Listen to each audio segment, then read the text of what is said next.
Price the lord. ಪ್ರಿಯ ದೇವರ ಮಕ್ಕಳೇ, ಯೇಸು ಕ್ರಿಸ್ತ ನಾಮದಲ್ಲಿ ನಿಮ್ಮೆಲ್ಲರನ್ನು ವಂದನೆ ಹೇಳುತ್ತೇನೆ. ಈ ಸಮಯದಲ್ಲಿ ನಾವು ಒಂದು ವಾಕ್ಯ ಓದ್ಕೊಳ್ಳೋಣ. 2 ತಿಮೋತಿ 1ನೇ ಅಧ್ಯಾಯ 9ನೇ ವಚನ ಓದ್ಕೊಳ್ಳೋಣ. ಆತನು ನಮ್ಮಲ್ಲಿ ಸುಕೃತ್ಯಗಳನ್ನು ನೋಡಿದರಿಂದಲ್ಲ, ತನ್ನ ಸಂಕಲ್ಪವನ್ನು ಅನುಸರಿಸಿ ಕೃಪೆಯಿಂದಲೇ ನಮ್ಮನ್ನು ರಕ್ಷಿಸಿ ಪರಿಶುದ್ಧರಾಗುವುದಕ್ಕೆ ಕರೆದನು. ಆಮೇನ್. ದೇವ್ರು ನಮ್ಮ ಸ್ತೋತ್ರವಾಗಲಿ. ನಮ್ಮಲ್ಲಿ ದೇವರು ಇಟ್ಟಂಥ ಪ್ರೀತಿಗಾಗಿ ನಾವು ಕೃತಜ್ಞತೆ ಉಳ್ಳವರಾಗಿರೋನು. ಸುಕೃತ್ಯಗಳನ್ನು ನೋಡಿದರಲ್ಲ, ಆದರೆ ನಾವು ಏನು ಶುದ್ಧರಂತಲ್ಲ, ನಾವು ನೀತಿವಂತರಲ್ಲ. ನಮಗೆ ಯಾವ ನೋಡಿ ದೇವರು ನಮ್ಮನ್ನು ಇದು ಕರೆದಿಲ್ಲ. ಅದಕ್ಕಾಗಿ ನಾವು ತನ್ನ ಸಂಕಲ್ಪ ಮೇರೆಗೆ ದೇವರು ಏನು ಮಾಡಿದ್ದಾರೆ, ನಮ್ಮನ್ನು ಅನುಸರಿಸಿ ಕೃಪೆಯಿಂದಲೇ, ಅಂದರೆ ಆತನ ಕೃಪೆಯಿಂದಲೇ ನಮ್ಮನ್ನು ರಕ್ಷಿಸಿ, ಅಂದರೆ ನಮ್ಮ ಪಾಪಕ್ಕಾಗಿ ಈ ಭೂಲೋಕಕ್ಕೆ ಬಂದ, ಅದಕ್ಕಾಗಿ ನಮ್ಮನ್ನು ರಕ್ಷಿಸಿ ಪರಿಶುದ್ಧರಾಗುವುದಕ್ಕೆ ನಾವು ಪರಿಶುದ್ಧರಾಗಬೇಕು. ಹೇಗೆಂದರೆ ದೇವರು ಪರಿಶುದ್ಧರಾಗಿದ್ದರೆ ನಾವು ಪರಿಶುದ್ಧರಾಗಿರಬೇಕು.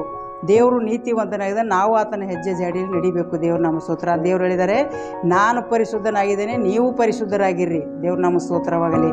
ಅದಕ್ಕೋಸ್ಕರ ನಾವೇನು ಮಾಡಬೇಕು, ಪ್ರತಿಯೊಬ್ಬರು ಪರಿಶುದ್ಧರಾಗಿ ಜೀವಿಸಬೇಕು. ಯಾಕಂತಂದರೆ ಪ್ರತಿಯೊಂದು ಮಕ್ಕಳು ಮಿನಿಸ್ಟ್ರ್ ಆಯ್ತಾರೆ, MLA ಮಕ್ಕಳು MLA ಆಯ್ತಾರೆ, ಡಾಕ್ಟ್ರ್ ಮಕ್ಕಳು ಡಾಕ್ಟರ್ ಆಯ್ತಾರೆ. ಪ್ರತಿಯೊಬ್ಬರು ಈ ಲೋಕದಲ್ಲಿ ಅಷ್ಟೊಂದು ಆಲೋಚನೆ ಮಾಡಿದಾಗ ನಾವು ಏನಾಗಿರಬೇಕು, ಪರಲೋಕ ತಂದೆ ಮಕ್ಕಳಾಗಿ ಜೀವವುಳ್ಳ ದೇವರು ಎಷ್ಟು ಶುದ್ಧರಾಗಿದ್ದಾರೋ ನಾವು ಅಷ್ಟೇ ಶುದ್ಧರಾಗಿ ಜೀವಿಸಬೇಕು. ಯಾಕಂತಂದರೆ ಈ ಲೋಕದ ತಂದೆಗೆ ಮಕ್ಕಳು ಕೀರ್ತಿ ತರಬೇಕೆಂಬುದು ಎಷ್ಟು ಆಸಕ್ತಿ ಇರ್ತದೋ, ನಾವು ಪರಲೋಕ ತಂದೆಗೋಸ್ಕರ ನಾವೇನು ಮಾಡಬೇಕು, ನಾವು ತಂದೆ ಕೀರ್ತಿ ತರಿಸಬೇಕು. ಯಾಕಂತಂದರೆ ಆತನ ಒಂದು ಕೀರ್ತಿ ನಾವು ಏನು ಮಾಡಬೇಕು, ತರಿಸಬೇಕು ಈ ಭೂಲೋಕದಲ್ಲಿ. ಯಾಕಂದರೆ ನಮ್ಮನ್ನು ಶುದ್ಧಿ ಮಾಡಿದ್ದಾರೆ ಯೇಸು ಸ್ವಾಮಿ. ಅದಕ್ಕೋಸ್ಕರ ಈ ಲೋಕಕ್ಕೆ ನಮಗೇನು ಮಾಡಿದ್ದಾರೆ, ಶುದ್ಧರಾಗಿ ನಮ್ಮನ್ನು ಅನುಗ್ರಹಿಸಿದ್ದಾರೆ. ದೇವರು ನಮ್ಮ ಸ್ತೋತ್ರವಾಗಲಿ. ಅದಕ್ಕಾಗಿ ನಾವೇನು ಮಾಡಬೇಕು, ನಾವು ದೇವರಂತೆ ನಾವು ಶುದ್ಧರಾಗಿ ಜೀವಿಸಬೇಕು. ಪ್ರತಿಯೊಬ್ಬರು ಶುದ್ಧರಾಗಿ ಈ ದಿನಗಳಲ್ಲಿ ನೀತಿವಂತರಾಗಿ ನಂಬಿಗಸ್ತರಾಗಿ ಜೀವಿಸುವಂತೆ ಪ್ರತಿಯೊಬ್ಬರಿಗೆ ಈ ದಿನಗಳಲ್ಲಿ ಮುಟ್ಟಬೇಕು ದೇವರು. ಯಾಕಂದರೆ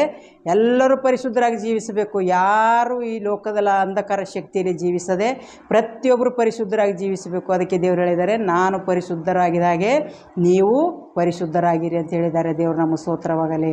ಅದಕ್ಕಾಗಿ ನಾವು ಈ ಲೋಕದಲ್ಲಿ ಪ್ರತಿಯೊಂದು ಮಕ್ಕಳು ಪರಿಶುದ್ಧರಾಗಿ ನೀತಿವಂತರಾಗಿ ನಂಬಿಗಸ್ತರಾಗಿ ನಿರೀಕ್ಷೆ ಉಳ್ಳವರಾಗಿ ಜೀವಿಸುವಂತೆ ಅವರಿಗೋಸ್ಕರ ನಾವು ಪ್ರಾರ್ಥನೆ ಮಾಡೋಣ ಈ ದಿನಗಳಲ್ಲಿ. ಪ್ರಿಯದಿರ ಮಕ್ಕಳು ಎಲ್ಲರೂ ನಿಮ್ಮ ಆತ್ಮ ಶರೀರ ಪ್ರಾಣ ಒಪ್ಪಿಸಿಕೊಟ್ಟು ಪರಿಶುದ್ಧರಾಗಿ ಜೀವಿಸುವಂತೆ ನಾನು ಪ್ರಾರ್ಥನೆ ಮಾಡ್ತೇನೆ. ಪರಿಶುದ್ಧಾತ್ಮನೇ ನಿನಗೆ ಸ್ತೋತ್ರ ಕರ್ತನೆ. ತಂದೆಯಾದ ದೇವರೇ ನಿನಗೆ ಸ್ತೋತ್ರಪ್ಪ. ನೀವು ಒಳ್ಳೆಯವನು ರಾಜ, ಒಳ್ಳೆಯದನ್ನೇ ಮಾಡುವಂಥ ದೇವರಾಗಿದೆ ಕರ್ತನೆ. ಇಲ್ಲಿವರೆಗೂ ಬದುಕಿದ ನಿನ್ನ ಕೃಪೆ, ನಮ್ಮದು ಬಾಳುವುದ ನಿನ್ನ ಕೃಪೆಯಾಗಿರಲಿ ದೇವ. ಇಡೀ ಲೋಕದ ಕರ್ತನೆಪ್ಪ, ಪ್ರತಿಯೊಂದು ಮಕ್ಕಳ ಕರ್ತನೆ ಈ ಲೋಕದ ಅಂಧಕಾರ ಶಕ್ತಿಯಲ್ಲಿ ಕರ್ತನೆ ಜೀವಿಸದರೆ ದೇವ ನಿನಗೆ ಸ್ತೋತ್ರ ಕರ್ತನೆ. ಎಲ್ಲರೂ ಪರಿಶುದ್ಧರಾಗಿ ಕರ್ತನೆ ಜೀವಿಸುವಂತೆ ನಾನು ಪರಿಶುದ್ಧನಾಗಿದ್ದೇನೆ, ನೀವು ಪರಿಶುದ್ಧರಾಗಿರಿ ಅಂತ ಹೇಳಿದಿ ದೇವ ನಿನಗೆ ಸ್ತೋತ್ರ ಕರ್ತನೆಪ್ಪ. ಪರಿಶುದ್ಧರಾಗಿ ನಂಬಿಗಸ್ತರಾಗಿ ನೀತಿವಂತರಾಗಿ ನಡ್ಕೊಳ್ಳುವಂತೆ ಸಹಾಯ ಮಾಡು ದೇವ ನಿನಗೆ ಸ್ತೋತ್ರ. ಎಷ್ಟೋ ಮಕ್ಕಳು ಕರ್ತನೆಪ್ಪ ಈ ಲೋಕದ ಕರ್ತನೆ ಅಂಧಕಾರ ಶಕ್ತಿಯಲ್ಲಿ ಕರ್ತನೆ ಬಿದ್ದೋಗಿದ್ದಾರೆ ದೇವ. ಎಲ್ಲ ಮಕ್ಕಳನ್ನು ಕರ್ತನೆ ಈ ದಿನಗಳಲ್ಲಿ ಬಲಪಡಿಸು, ಆಶೀರ್ವಾದ ಮಾಡು. ಪ್ರತಿಯೊಬ್ಬರು ಜೀವನದಲ್ಲಿ ಕಂಡುಕೊಳ್ಳುವಂತೆ ಒಬ್ಬೊಬ್ಬರನ್ನು ಈ ದಿನಗಳಲ್ಲಿ ಮುಟ್ಟು ದೇವ ನಿನಗೆ ಸ್ತೋತ್ರ. ಒಂದು ಆತ್ಮನು ನಷ್ಟಪಡದೆ ಪ್ರತಿಯೊಂದು ಮಕ್ಕಳಿಗೆ ಕರ್ತನೆ ಈ ದಿನಗಳಲ್ಲಿ ಬಲಪಡಿಸು. ನಿನ್ನ ಮಕ್ಕಳಾಗಿ ಸಾಕ್ಷಿ ಮಕ್ಕಳಾಗಿ ಜೀವಿಸುವಂತೆ ಸಹಾಯ ಮಾಡಬೇಕೆಂದು ಯೇಸುವಿನ ನಾಮದಲ್ಲಿ ಕೇಳ್ತಾನೆ ತಂದೆ. ಆಮೇನ್. Praise the lord.